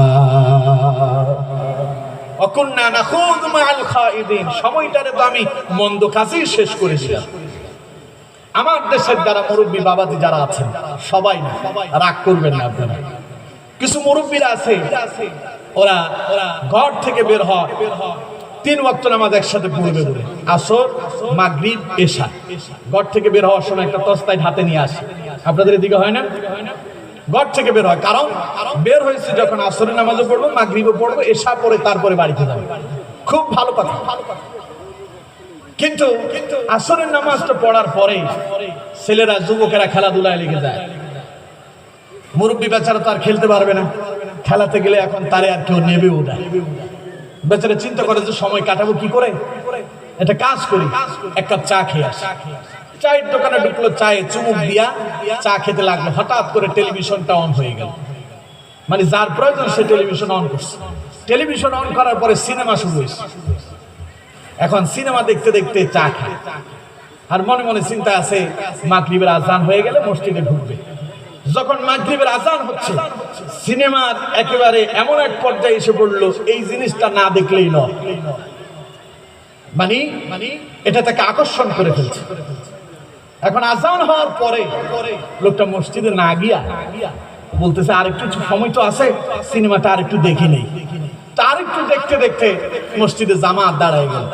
হঠাৎ করে তার মনে পড়লো, হাই হাই, আমার তো মাগরিবের নামাজ যায়। দ্রুত ওযু করে মসজিদের ভেতরে গিয়ে দেখে যে জামাত শেষ। ইমামের পেছনে যখন কেউ ইক্তেদা করে, ইমাম যেভাবে চায় মুসল্লি সেভাবেই করতে হয়। মুসল্লি তার নিজের মন গড়া নামাজ আদায় করতে পারে? লোকটা এবার মনে মনে চিন্তা করিল, ইমাম সাহেব তো নামাজ শেষ করে ফেলেছে, এখন করব কি? মসজিদের ভেতরে ঢুকেছে, হঠাৎ করে মনে পড়লো সিনেমার বাকি পার্ট তো রয়ে গেছে, খুবই ভালো একটা মজার জায়গা। দ্রুত ইন্না আতাইনা আর কুল হুয়াল্লাহ সূরা দিয়া 3 রাকাত কোন রকম মেরে দিয়া আবার চায়ের দোকানে গিয়া বাকি অংশ দেখতে যায়। আছে কিনা বল? আপনাদের এদিকে নাই? বরগুনার মানুষগুলো আল্লাহর ওলি, ঠিক কিনা? আল্লাহ আপনাদেরকে আল্লাহর ওলি হিসাবে কবুল করুক, আমরা বলি আমিন। আরো জোরে বলেন আমিন। আমার ভাইরা, দ্রুত সূরা কাউসার আর সূরা ইখলাস দিয়ে নামাজটা শেষ করে এবার আবার চলে গেল চায়ের দোকানে। এশারের জন্য অপেক্ষা করতে লাগলো, সিনেমার বাকি অংশটা দেখলো। এরপরে হঠাৎ করে শুরু হয়ে গেল ইন্ডিয়ান জলসা, কি যেন কিরণমালা, কটকটি, স্টার জলসা, জি বাংলা, আরো আছে কত কি, ঠিক কিনা? কি যে হাবি যাবি না। আমার ভাইয়েরা, ওই সিনেমা অন হয়ে গেল, সিনেমার দিকে তাকায় আছে। সিরিয়াল দেখতে গিয়ে এশারের আজান হয়ে গেল। এশারের আজান হওয়ার পরে চিন্তা করে এশারের আজান হওয়ার পরে তো 15 মিনিট পরে জামাত দাঁড়াবে, আরেকটু সময় করে এটা দেখে যাই কন্ত দেখি নামাজের মাঝামাঝি যে গ্যাপগুলো ছিল এই গ্যাপগুলোতে আমার মুরব্বী বাবাজি যে কাজটা করেছেন এটা কি দুনিয়ার কাজ হয়েছে, এটা কি আল্লাহর দ্বীনের কাজ হয়েছে না শয়তানের? এই যে সিনেমা দেখতে দেখতে সময়টা নষ্ট করলে, আপনি নামাজ পড়েছেন ঠিক, কিন্তু নামাজের ভিতরে মন হচ্ছে সিনেমার দিকে, তাহলে আপনার নামাজ তো আর নামাজের মতো হলো না। এই জন্য আমার মুরব্বী বাবাজিরা বাড়ি থেকে বের হয়েছেন, আসর মাগরিবে শাহ পড়বেন, আসরের নামাজটা পড়ে চায়ের যদি প্রয়োজন হয় 1 কাপ চা খেয়ে আবার মসজিদের বারান্দায় ফিরে আসবেন, এসে তাসবিহ পড়বেন সুবহানাল্লাহ আলহামদুলিল্লাহ আল্লাহু আকবার। মাগরিবের নামাজ পড়ে মসজিদে বসে থাকবেন, নামাজ পড়ে পড়ে কোরআন তিলাওয়াত করবেন। যতক্ষণ আপনি ওযু অবস্থায় মসজিদের ভেতরে থাকবেন, বিশ্বনবী মুহাম্মদ সাল্লাল্লাহু আলাইহি ওয়াসাল্লাম বলছেন আল্লাহর রহমতের ফেরেশতা আপনার জন্য দোয়া করতে থাকে। রাসূলুল্লাহ বলছেন আল্লাহর কোন বান্দা ওযু করে উত্তম ভাবে ওযু করে নামাজ পড়ে যতক্ষণ পর্যন্ত মসজিদের ভেতরে ওযু অবস্থায় বসে থাকে, ফেরেশতারা তার জন্য দোয়া করে আল্লাহুম্মা গফির লাহু আল্লাহুম্মা আরহামহু, আল্লাহ তুমি তোমার এই বান্দারে maaf করে দাও, আল্লাহ তুমি তোমার এই বান্দার প্রতি রহম করো। এখন আমাদের মসজিদ ভালো লাগে না, আছে না এমন? আমার ভাইয়েরা এই জন্য সময়টারে কাজে লাগান। কিছু লোক কিয়ামতের দিন জান্নাতে যাবে, জান্নাতে যাওয়ার পরে মানুষের আর কোনো চাহিদা থাকে নাকি? কোনো চাহিদা থাকে নাকি? কাঙ্ক্ষিত স্থান হলো জান্নাত, জান্নাতে চলে গেল আর কিছুই পাওয়ার থাকে না। কিন্তু এরপরেও কিছু কিছু লোকের কিছু চাওয়া পাওয়া থেকে যাবে। ওরা মনে মনে চিন্তা করবে আহারে অমুক সময়টা আমি যদি সুবহানাল্লাহ যদি পড়তাম, আলহামদুলিল্লাহ যদি পড়তাম, আল্লাহু আকবার যদি পড়তাম, তাহলে আজকে তো জান্নাতে আরো বড় বড় নিয়ামত প্রাপ্ত হতাম। সুতরাং আমার ভাইরা এর জন্য নামাজ সময় মতো ওয়াক্ত মতো নামাজ আদায় করতে হবে। মন্দ কাজে মগ্ন থাকা যাবে যাবে আমার ভাইরা। এবার আপনি আফসোস করে বলবেন ওয়া কুন্না নুকাযযিবু বিয়াউমিদ্দিন। চতুর্থ আফসোস করে বলবে আহারে আমি বড় হতভাগা, আমি বড় দুর্ভাগা। হুজুররা বহুদিন আমাদেরকে পরকালের কথা বলেছে, ইমাম সাহেব মসজিদের ভেতরে আমাদেরকে পরকাল সম্পর্কে বহুবার সাবধান করেছে। তোমার জীবনের কিছু কর্মের হিসাব দেওয়া লাগবে। ফামান ইয়ামাল মিসকালা যাররাতিন খায়রান ইয়ারা ওয়া মান ইয়ামাল মিসকালা যাররাতিন শাররান ইয়ারা। জীবনের যাররা যাররা করে ভালো এবং মন্দ সব আমলগুলোর হিসাব আল্লাহ নেবেন এবং কিয়ামতের দিন তোমাকে দেখায় দিবেন। সুবহানাল্লাহ। আমার ভাইয়েরা এই কথাগুলো শোনার পরে আপনি মনোযোগী হন নাই, ইমাম সাহেবের দিকে বাঁকা চোখে তাকায়। ইমাম সাহেব যখন হক কথা বলে, মসজিদের সামনের কাতারে বসে কিছু লোক ইমাম সাহেবের দিকে এইভাবে টেরা চোখে তাকায় আর বলে ইমাম সাহেব আমি আপনার সামনে আছি, খবরদার এই জাতের কথা বলা যাবে না। আছে কিনা এমন কিছু লোক? ওরা মসজিদে ইমাম সাহেবদেরকে হক কথা বলতে বাধা দেয়, ঠিক না? আমি তো বলি যারা ইমাম সাহেবদেরকে হক কথা বলতে বাধা দেয় এরা যদি মারা যায়, ইমাম সাহেবরা তো জানাজা পড়াতে হবে, জানাজা না পড়ালে চাকরি থাকবে না। জানাজা পড়াবেন, তবে ওযু দিয়া না, বিনা ওযুতে এদের জানাজা হবে, ঠিক না? আরো আসতে বলেন ঠিক না? যারা সারা জীবন কোরআনের বিরোধিতা করে, যারা সারা জীবন ইসলামের বিরোধিতা করে, ওদেরকে কোরআন দিয়া ওযু দিয়া তাদের জানাজা দেওয়ার দরকার আছে। সুতরাং আমার আলহামদুলিল্লাহ আমাদের আজকের মাহফিলের প্রধান আকর্ষণ, প্রধান মুফাসসির, বিশিষ্ট ইসলামী চিন্তাবিদ, আন্তর্জাতিক খ্যাত মুফাসসির কোরআন আল্লামা শেখ জামাল উদ্দিন সাহেব, তিনি আপনাদের মাহফিল ইন্তেজামিয়া কমিটির বাড়িতে অবস্থান করছেন। আলহামদুলিল্লাহ বলেন আলহামদুলিল্লাহ। আমার পরে ইনশাআল্লাহ তিনি আলোচনায় আসবেন ইনশাআল্লাহ। বলেন ইনশাআল্লাহ। ওই পর্যন্ত কি আপনারা বসবেন না চলে যাবেন?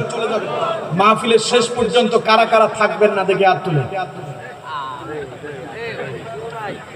মাহফিলের শেষ পর্যন্ত কারা কারা থাকবেন না তারা হাত তুলে। সবাই থাকবেন? আলহামদুলিল্লাহ বলেন আলহামদুলিল্লাহ। না বুঝে হয়তো হাত তুলেছেন, আল্লাহ মাফ করে দিক, বলুন আমিন।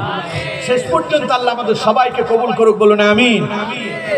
আমার ভাইরা, তো বলছিলাম কিয়ামতের দিন আফসোস করে বলবেন, আহারে হুজুররা তো আমাদেরকে হক কথা বলছিল, আমরা এগুলো রাজনীতি বলে হুজুরদেরকে থামায় দিয়েছিলাম, যে হুজুররা মসজিদেও রাজনীতি করে।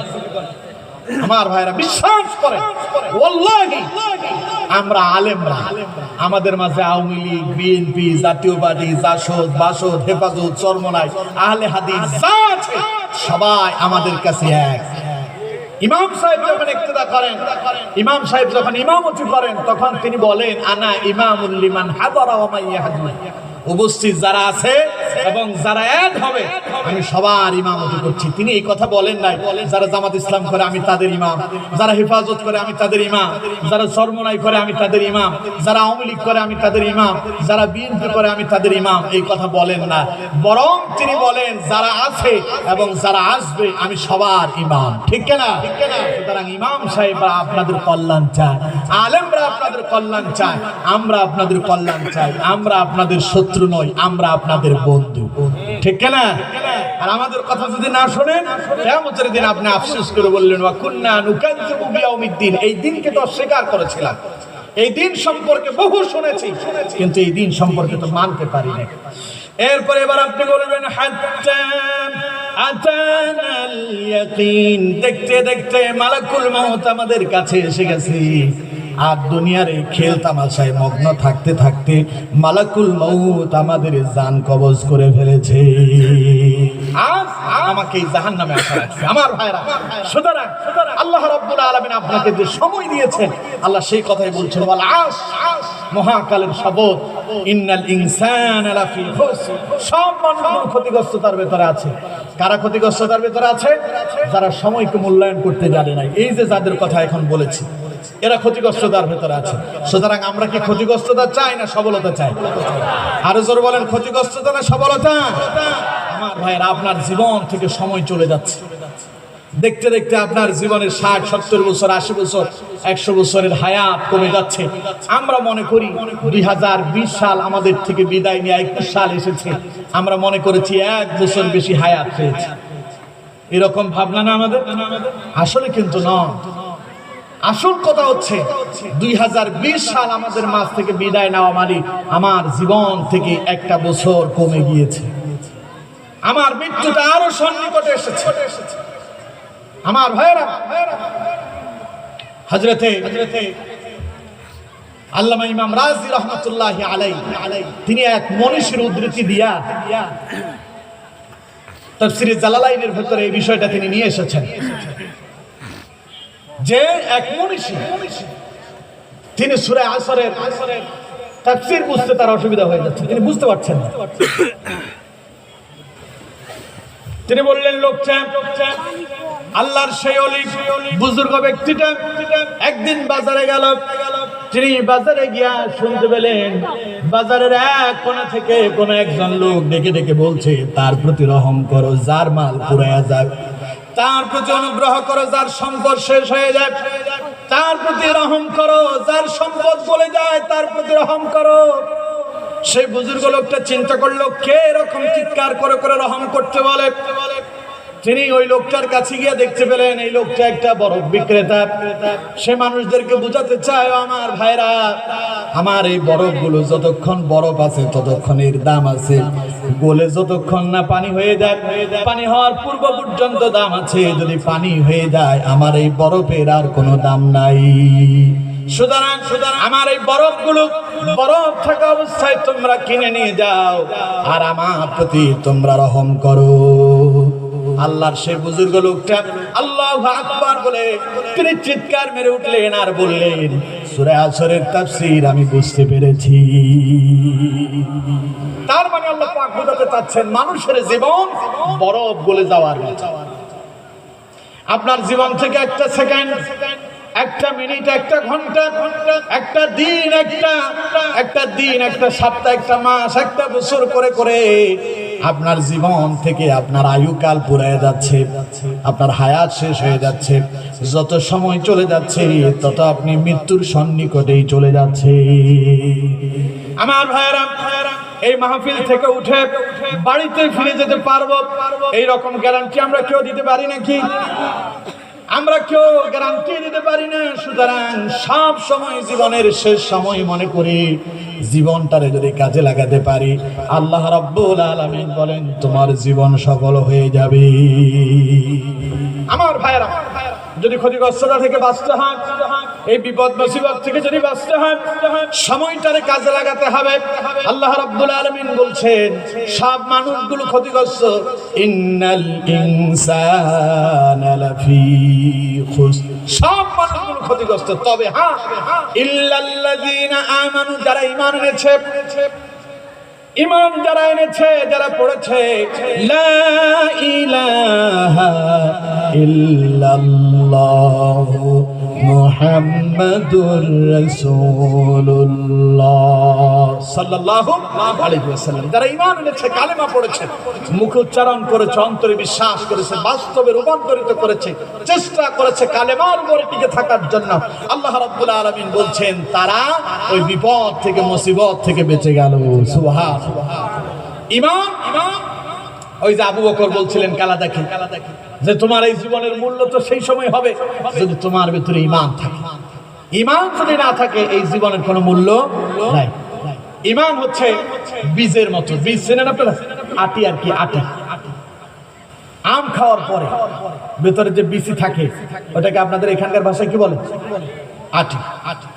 এই আটি, এটা হচ্ছে বীজ। এটা যদি মাটিতে যদি পুঁতে দেওয়া হয় তাহলে এখান থেকে একটা গাছ অঙ্কুরিত হবে।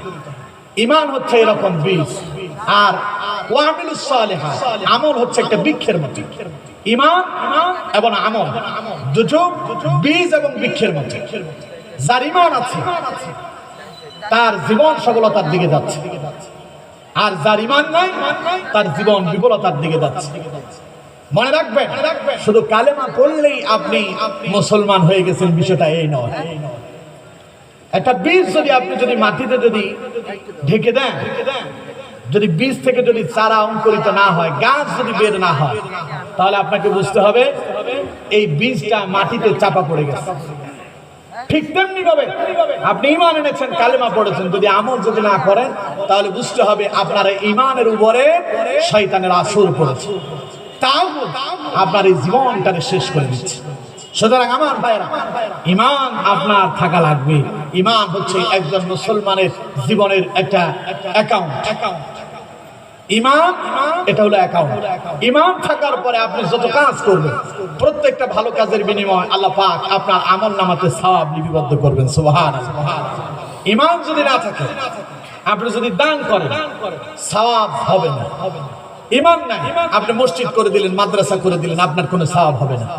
যেমন আমার দেশে একজন শিল্পী আছে, গায়ক আছে, নাম হচ্ছে নকুল কুমার। নাম শুনছেন না আপনারা? এই নকুল কুমার সেই 1 কোটি টাকা খরচ করে একটা মসজিদ নির্মাণ করেছে মুসলমানদের জন্য। আল্লাহু আকবার। রাসূলুল্লাহ বলছেন মান বানা লিল্লাহি মাসজিদান বানাল্লাহু লাহু বাইতান ফিল জান্নাহ, যে ব্যক্তি একটা মসজিদ তৈরি করলো আল্লাহ তার জন্য জান্নাতের ভিতরে একটা ঘর তৈরি করে দিল। সুবহানাল্লাহ। কিন্তু এখন প্রশ্ন হলো, তাহলে নকুল কুমার কি জান্নাতের ভিতরে একটা ঘর পাবে? পাবে না। কারণ নকুল কুমার তো এখনো ঈমান নামক অ্যাকাউন্টটা খুলতে পারে নাই। যদি তার ঈমান নামক অ্যাকাউন্টটা খোলা হয়ে যেত, এই মসজিদ তাকে আল্লাহর জান্নাতে পৌঁছায় দিত। ঠিক কিনা? শুধু তাই না, নকুল কুমার মুসলমান নয়, কিন্তু নকুল কুমার ইসলামের পক্ষে, কোরআনের পক্ষে অনেক গান লিখেছে না? কিন্তু তার কোনো সওয়াব নেই। কোরআনকে পড়ে দেওয়ার ষড়যন্ত্র করা হয়েছে। নকুল কুমার কোরআনের পক্ষ অবলম্বন করে একটা গান লিখেছেন। একটা সময় এই গানটা সবার মুখে মুখে ছিল না? আপনারা জানেন না গানটা? আমি একটু বলতাম। নকুল কুমার কোরআনের পক্ষ অবলম্বন করে একটি গান বলেছিল এইভাবে: যদি আগুন লেগে ধ্বংস হয়ে যায়, ধ্বংস হয়ে যায়, যদি আগুনে লেগে ধ্বংস হয় পৃথিবীর সব বইয়ের দোকান, তবু বিশ্ব থেকে হারাবে না পবিত্র কোরআন। কোরআন অবতীর্ণ করেছেন কে? আল্লাহ বলছেন ইন্না নাহনু নাযালনা যিকরা ওয়া ইন্না লাহু লাহাফিজুন। কোরআন অবতীর্ণ করেছি আমি আল্লাহ, আর এটার সংরক্ষণ হেফাজতের দায়িত্ব আমি আল্লাহ আমার হাতেই রেখে দিয়েছি। সুবহানাল্লাহ। গোটা পৃথিবী জুড়ে বিশ্বনবী মুহাম্মদ সাল্লাল্লাহু আলাইহি সাল্লাম এই পৃথিবীতে আসার পর থেকে আজ থেকে ১৫০০ বছর পর্যন্ত এই কোরআনুল কারীম মুছে দেওয়ার, নিভিয়ে দেওয়ার ষড়যন্ত্র হচ্ছে কি হচ্ছে না? আরো আসতে বলেন হচ্ছে কি না? আজও কি সেই পথে মানুষ নাই? এই কোরআনকে মুছে দেওয়ার ষড়যন্ত্র যারা করেছে, এই কোরআন তাদেরকে চিরতরে পৃথিবী থেকে বিদায় করে দিয়েছে, ঠিক না? কোরআনের পক্ষ যারা অবলম্বন করেছে, এই কোরআন তাদেরকে সোনার মানুষে রূপান্তরিত করেছে, ঠিক না? যেমন ওমরের কথা না বললেই নয়, ওমর এসেছেন বিশ্বনবীর মাথা আলাদা করবেন, নাউজুবিল্লাহ বলেন, সন্ত্রাস বেশি বের হচ্ছে, কিন্তু আল্লাহর কোরআনের তিলাওয়াত শোনার পরে আল্লাহ রাব্বুল আলামিনের কোরআনের মুজিজা, কোরআনের ভালোবাসায় পড়ে ওমর ইসলাম কবুল করে সন্ত্রাসী মানুষটা সবচাইতে প্রিয় মানুষে রূপান্তরিত হয়েছিল। সুবহানাল্লাহ। শুধু যে ভালো মানুষ রূপান্তরিত হয়েছে তা নয়, বরং এই কোরআন হযরত ওমরের মর্যাদা এত বেশি করেছে, বিশ্বনবী মুহাম্মদ সাল্লাল্লাহু আলাইহি ওয়াসাল্লামের সাথী করেছিল। ইন্তেকালের পরেও আল্লাহ রাব্বুল আলামিন রাসূলুল্লাহর পাশে চিরনিদ্রায় ঘুমানোর জায়গা করে দিয়েছেন। সুবহানাল্লাহ। সুতরাং কোরআনকে মুছে দেওয়ার ক্ষমতা কারো? নকুল কুমার সেই কথাই বলছে, যদি আগুন লেগে ধ্বংস হয় পৃথিবীর সব বইয়ের দোকান, তবু বিশ্ব থেকে হারাবে না পবিত্র কোরআন, তবু বিশ্ব থেকে হারাবে না পবিত্র কোরআন। করবে কেমন করে কোরআন ধ্বংস? আগুনের তেজ আছে বিশ্ব বড় গণিত কোরআনে হাফেজ। গোটা পৃথিবী জুড়ে বর্তমানে প্রায় 18 কোটি কোরআনের হাফেজ আছে। আল্লাহু আকবার। নকুল কুমার সেই কথাই বলছে, করবে কেমন করে কোরআন ধ্বংস? আগুনের তেজ আছে বিশ্ব বড় গণিত কোরআনে হাফেজ। তারা সাফি আবার আসমানি গ্রন্থ, সাফি আসমানি গ্রন্থ বাঁচাবে ইসলামের মান, তবু বিশ্ব থেকে হারাবে না পবিত্র কোরআন, তবু বিশ্ব থেকে হারাবে না পবিত্র কোরআন। জোরে বলুন আল্লাহু আকবার। নকুল কুমার এই গানটা লিখেছে, যদি সে মুসলমান হতো আমার মনে হচ্ছে এই গানের উসিলায় আল্লাহ হয়তো তারে মাফ করে দিচ্ছে, ঠিক কিনা? তারপরে আমরা আমাদের নকুলের জন্য প্রাণ খুলে দোয়া করি। আমার এই নকুল কোরআনের জন্য গান করেছে, রাসূলুল্লাহকে নিয়ে গান করেছে, ইসলামের পক্ষ অবলম্বন করে গান লিখেছে, ইসলামের জন্য মসজিদ তৈরি করে দিয়েছে। এই যে প্রশস্ততা, এই যে ভালোবাসা, এই যে কোরআনের জন্য এই দরদ সে দেখালো, আল্লাহ যেন তার দিলটাকে, অন্তরটাকে ঈমানের জন্য, ইসলামের জন্য কবুল করে। আমরা বলি আমিন। আরো জোরে বলেন আমিন। আমার ভাইরা, তো সুতরাং বলছিলাম, ঈমান যদি না থাকে আপনি যত ভালো কাজ করেন, এই ভালো কাজ আল্লাহর দরবারে মঞ্জুর হবে না। আমার ভাইরা, ঈমান মানে হলো বিশ্বাস। ঈমান মানে কি? জোরে বলেন, ঈমান মানে কি? বিশ্বাস করতে হবে 7টা বিষয়ের উপরে। রাসূলুল্লাহ বলছেন, আমানতু বিল্লাহি ওয়া মালাইকাতিহি ওয়া কুতুবিহি ওয়া রুসুলিহি ওয়াল ইয়াউমিল আখির ওয়াল কদরি খাইরিহি ওয়া শাররিহি মিনাল্লাহি তাআলা ওয়াল বা'সি বা'দাল মাউত। 7টা বিষয়ের উপরে দৃঢ়তার সঙ্গে বিশ্বাস করার নাম হলো ঈমান। তার ভিতরে 1 নাম্বার হলো আমানতু বিল্লাহ, আল্লাহর উপরে বিশ্বাস করতে হবে। 2 নাম্বার ওয়া মালাইকাতিহি, আল্লাহর ফেরেশতাদের উপরে বিশ্বাস করতে হবে। 3 নাম্বার ওয়া কুতুবিহি, আল্লাহর কিতাব সমূহের উপরে বিশ্বাস করতে হবে। 4 নাম্বার ওয়া রুসুলিহি, সমস্ত নবীদের উপর ঈমান আনতে হবে। 5 নাম্বার ওয়াল ইয়াউমিল আখির, পরকালের উপরে বিশ্বাস করতে হবে। 6 নাম্বার ওয়াল কদরি খাইরিহি, তাকদীরের উপর বিশ্বাস করতে হবে, ওয়া শাররিহি মিনাল্লাহি তাআলা ওয়াল বা'সি বা'দাল মাউত। 7 নাম্বার, মৃত্যুর পরে আবার পুনরায় জীবিত হবে, এই কথাগুলোর উপর বিশ্বাস করে বাস্তবে আমল করার নাম হচ্ছে ঈমান। ঈমান কি বোঝাতে পেরেছি আমি আপনাদেরকে? খুব সংক্ষেপে বোঝাচ্ছি, কারণ আমাদেরকে সামনে এগিয়ে যেতে হবে। প্রধান বক্তা খুব তাড়াতাড়ি মঞ্চে এসে যাবেন ইনশাআল্লাহ। জোরে বলেন ইনশাআল্লাহ। আমার ভাইয়েরা, ঈমান মানে হলো বললাম কি বিশ্বাস। এই বিশ্বাস থাকতে হবে কার উপরে? চিৎকার মেরে বলেন কার উপরে? আল্লাহর উপরে বিশ্বাস করার মানে হলো আপনি যেখানেই থাকেন, যে অবস্থায় থাকেন না কেন, পৃথিবীর কেউ আপনাকে দেখুক কিংবা না দেখুক, যিনি আপনারে দেখেন তিনি কে? বিপদে আর মুসিবতে পড়ে যদি আপনি আল্লাহকে স্মরণ করেন, অবশ্যই আল্লাহ রাব্বুল আলামিন আপনাকে সাহায্য করবে, ঠিক না? আমার ভাইয়েরা, 3 জন লোকের কথা বলতে চাই। 3 জন মানুষ আল্লাহর প্রতি কেমন বিশ্বাস তাদের ছিল। রাসূলুল্লাহ বলছেন 3 জন মানুষ মরুভূমির পথ ধরে, পাহাড়ি পথ ধরে হেঁটে যাচ্ছে, হঠাৎ করে বৃষ্টি এসে গেল, বাতাস শুরু হয়ে গেল। 3 জন লোক চিন্তা করলো যাব কই। প্রধান বক্তা আমাদের মাঝে আগমন করছেন, আমরা একটু ওনার সম্মানার্থে একটা স্লোগান দিতে চাই। নারে তাকবীর, নারে তাকবীর। প্রধান বক্তার আগমন। প্রধান বক্তা আপনাকে নারে তাকবীর, নারে তাকবীর। আমার ভাইরা, 3 জন লোকের কথা বলছিলাম। 3 জন লোক আমার দিকে খেয়াল। 3 জন লোক পাহাড়িয়া পথ ধরে হেঁটে যাচ্ছে, আকস্মিক বৃষ্টি শুরু হয়ে গেল। 3 জন লোক চিন্তা করলে যাবো কই, আশ্রয়ের কোনো জায়গা নেই। ওরা একটা পাহাড়ের ভিতরে গুহা দেখতে পেল, তারা সেই গুহার ভিতরে ঢুকে পড়েছে। দেখুন তাদের বিশ্বাস আল্লাহর প্রতি কেমন ছিল। তারা যখন পাহাড়ের গুহার ভিতরে ঢুকে পড়লো, এমন সময় প্রচন্ড বাতাসের বেগে পাহাড় থেকে গড়াতে গড়াতে একটা পাথর এসে ওই গুহার মুখের উপরে পড়ল। পাথরটা এত ভারী, 3 জন লোক পাহাড়ের গুহার ভেতর থেকে ওই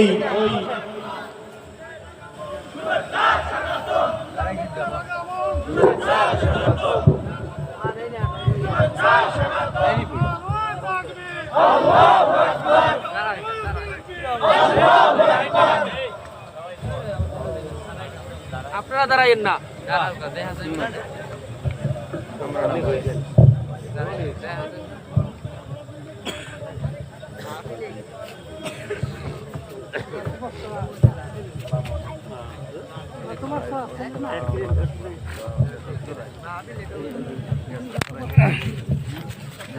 ভাই আপনারা দাঁড়াইয়েন না ভাই।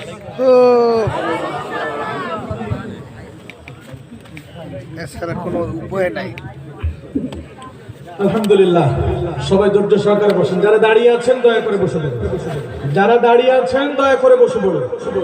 একজন লোকও দাঁড়িয়ে থাকবেন। আমার ভাইয়েরা, আমি যে কথাটি বলতে চাচ্ছিলাম সেই কথাটি আর সামনে এগোবো না, যেহেতু প্রধান বক্তা চলে এসেছেন, তাকে বসিয়ে রেখে আর কথা বলা এটা রাত অনেক হয়েছে, শীতও পড়ছে, ঠান্ডাও লাগতেছে, আপনাদেরকে বাড়ি ফিরে যেতে হবে। সুতরাং শুধু সংক্ষিপ্তভাবে এটাই শেষ করতে চাই, আমাদেরকে ঈমান এবং আমল, এরপরে হকের পক্ষে থাকা এবং বিপদে মুসিবতে ধৈর্য ধারণ করা, এই 4টি কাজ করতে হবে। কয়টি কাজ? জোরে বলেন কয়টা? 1 নাম্বার ঈমান, 1 নাম্বার কি? 2 নাম্বার আমলে সালেহ, নেক কাজ। 3 নাম্বার হকের দাওয়াত দিতে হবে। 4 নাম্বার আমাদেরকে বিপদ আসবে, হকের দাওয়াত দিলে বিপদ আসবে, মুসিবত আসবে, ওই সময় অধৈর্য হওয়া যাবে না, ধৈর্যের পরিচয় দিয়া হকের দাওয়াত দিয়ে যেতে হবে, হক থেকে বিমুখ হওয়া যাবে না। এই 4টি কাজ যদি আমরা করতে পারি তাহলে আমরা সফল হতে পারবো ইনশাআল্লাহ। জোরে বলেন ইনশাআল্লাহ। আমার ভাইয়েরা, আমার অসংক্ষিপ্ত আলোচনা ভূমিকাতেই শেষ করতে হয়েছে। আবার যদি কখনো যদি দেখা হয় ইনশাআল্লাহ কোরআন থেকে আমরা কথা শুনবো, কথা বলবো ইনশাআল্লাহ। আজ যে কথাগুলো বলেছে এগুলোর উপরে আল্লাহ পাক আমাকে এবং আপনাদের সকলকে আমল করার তৌফিক দান করুক। পরিশেষে আপনাদের সকলের সুস্বাস্থ্য এবং দীর্ঘায়ু কামনা করছি। আজকে প্রধান অতিথি